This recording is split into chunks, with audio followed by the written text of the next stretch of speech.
Hey, hey, hey, it's Lisa with Easy Easy, where I try to do better, be better, and share it with you too. Today is the 19th of December, 2024. I'm going to read today, continue reading from yesterday, chapter 5 in the book of Esdras, the second book of Esdras in the Apocrypha. Always been curious about the books I took out of the Bible, and so I thought, well, I'd read it, and I just figured I'd share it with you too. If you're new to this channel, know what's going on. Also, tips and things I may, learn, I'd like to share. And likewise, hopefully you'll share some of your tips and things that make our life easier, hacks, whatever you want to call them.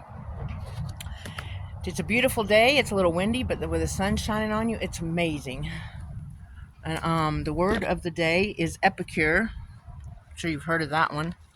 So you might not have heard of imprimus. So I'm giving you two today. So epicure is a person with a refined taste, especially in food and wine. Epicure. Epicure. Epicure. And imprimus is in the first place. Imprimis. Imprimis. The meaning is in the first place. And here's an example. Imprimis, the evidence was insufficient to warrant a conviction. Imprimis. So in the first place. And I'll say a quick prayer, and then I shall read in chapter 5. Dear Father, again, thank you for a good night's sleep. Thank you for another day to try to do better, be better. Thank you for those that come to this channel. Keep us strong. Keep us aware. Help us have eyes to hear and ears to hear you, eyes to see and ears to hear your voice and what you would like for us to do. We will trust you with all our heart, and we'll lean not on our own understanding, but in all things we'll acknowledge you. And then in your lovely name, Jesus, amen. Yahweh, Yeshua, lots of different names. Boy, is the coffee good this morning. All right, so chapter 5. It's getting good. I like this stuff. Hopefully you're liking it too.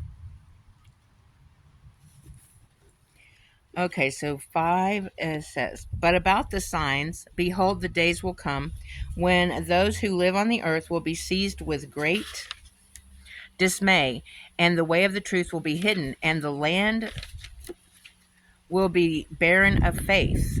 And inequity will be increased beyond what yourself see, beyond what you yourself see, and beyond what you ever heard of. And the country which you now see ruling will be waste and untrodden, and men shall see it deserted. But if the Most High grants you life, you will see it after the third day thrown into confusion. And the sun will shine suddenly in the night, and the moon in the daytime. Blood shall trickle out of a wood, and a stone will utter its voice. And peoples will be troubled, and the courses will be changed. And one will reign for whom those who live on the earth do not hope. And the birds will fly away together, and the sea of Sodom will cast forth fish. And one whom the many do not know will utter his voice in the night, but all will hear his voice. And there will be darkness in many places, and fire will often break out, and wild animals will go outside their haunts. And women in their uncleanness will bear monsters, and salt waters will be found in sweet, and ally friends will conquer one another. And intelligence will hide itself, and understanding retire to its room, and it will be sought by many and will not be found. And unrighteousness and lack of self-control will increase on the earth. And one country will ask its neighbor and say, has uprightness or a man who does right passed through you? And it will answer, no. At that time it will happen that men will hope and not obtain. They will work, but their ways will not prosper. These signs I am permitted to tell you, but if you pray again and weep as you do now, and fast 7 days, you will again hear greater things than these. Then I awoke, and my body shuddered violently, and my soul was troubled, so that it fainted. But the angel who came and talked with me held me fast and strengthened me and set me on my feet. And on the second night it came to pass that Phaltiel, the captain of the people, came to me and said to me, in quotations, where have you been, and why is your face so sad? Or do you not know that Israel has been entrusted to you in the land of their exile? Get up, therefore, and eat some bread, so that you may not forsake us as a shepherd leaves his flock in the power of wicked wolves. End quotations. Then I said to him, end quotations, go away from me and do not come near me for 7 days, and then you can come to me. End quotations. And he listened to what I said and went away from me. So I fasted for 7 days, wailing and lamenting, just as the angel Uriel commanded me. And it came to pass that after 7 days that the thoughts of my mind were very painful to me again, and my soul received the spirit of understanding again, and I began again to utter words before the Most High, and said, in quotations, Sovereign Lord, from all the forest on the earth, and from all its trees, your choice one vine, and from all the lands in the world you chose for yourself one garden, and from all the flowers in the world you chose for yourself one lily, and from all the depths of the sea you filled yourself one river. And of all the cities that have been built you consecrated Zion to yourself. And of all the birds that have been created you named for yourself one dove. And of all the cattle that have been formed you provided for yourself one sheep. And of all the peoples that have multiplied you got yourself one people, and you gave to this people that you desired a law that was approved by all. And now, Lord, why have you given this one up to the many? And after preparing one root above the others, have you scattered your only one among the many? And those who opposed your promises have trampled on those who believed your agreements. For if you really hate your people, it ought to be punished with your own hands. In quotations. And it came to pass when I had uttered these words that the angel who had come to me on a previous night was sent to me. And he said to me, in quotations, listen to me, and I will instruct you. Attend to me, and I will tell you more. In quotations. And I said, in quotations, speak, my Lord. And he said to me, are you so very much distracted over Israel, or do you love him more than his maker does?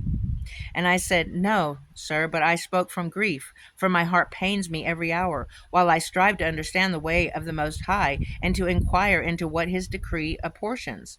And he said to me, you cannot. And I said, why, sir? Then why was I born? And why did not my mother's womb become my grave, so that I might not see the trouble of Jacob and the exhaustion of this posterity of Israel? And he said to me, in quotations, count up for me those that have not yet come, and gather the scattered raindrops for me, and make the withered flowers green again for me, and open the closed chambers for me, and bring out for me the winds shut up in them, or show me the picture of a voice, and then I will show you the mark you asked to see. In quotations. And I said, Sovereign Lord, who is there who can know these things, except he whose dwelling is not with men? But I am foolish, and how can I speak of these things about which you have asked me?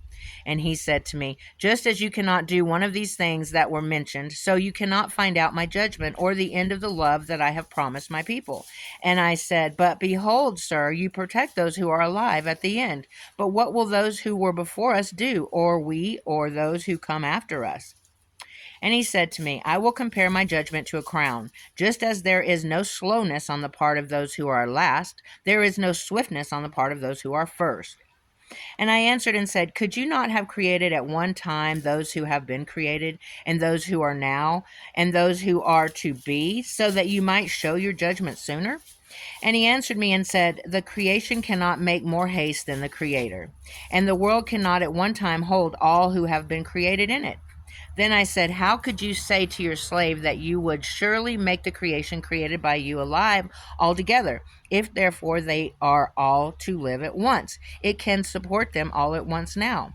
And he said to me, ask a woman's womb and say to it, if you bring forth 10 children, why do so at intervals? Ask if therefore to produce 10 at once. And I said, of course it cannot, but can do it only in time. And he said to me, and I have made the earth the womb for those who are at intervals engendered in it. For just as an infant cannot bear, or as one who is old cannot do it any more, so I have organized the world that I created. And I asked him and said, since you have now shown me the way, I will speak before you. For is our mother, of whom you have told me, still young, or is she now approaching old age? And he answered me and said, ask a woman who bears children, and she will tell you. For if you say to her, why are those whom you have borne lately not like those whom you bore before, but smaller in stature? She herself will tell you, those who were born in the vigor of youth are of one kind, And those who were born in old age when the womb was failing are of another. So you too must consider that you are smaller in stature than those who were before you. Uh-huh. And those who come after you will be smaller than you, for the creation is already growing old, as it were, and past the strength of youth. And I said, I beseech you, sir, if I have found favor in your sight, show your slave by whom you will visit your creation. And and that's it. That's all of it. And he said to me, and then that's chapter 6. Wow, it is getting good. I think it's really good. And hopefully you liking it too. It's a very intriguing, curious making, I say. Curious making. But I hope you have a wonderful rest of your day. Leave a like, comment, subscribe, and I will see you tomorrow. God bless.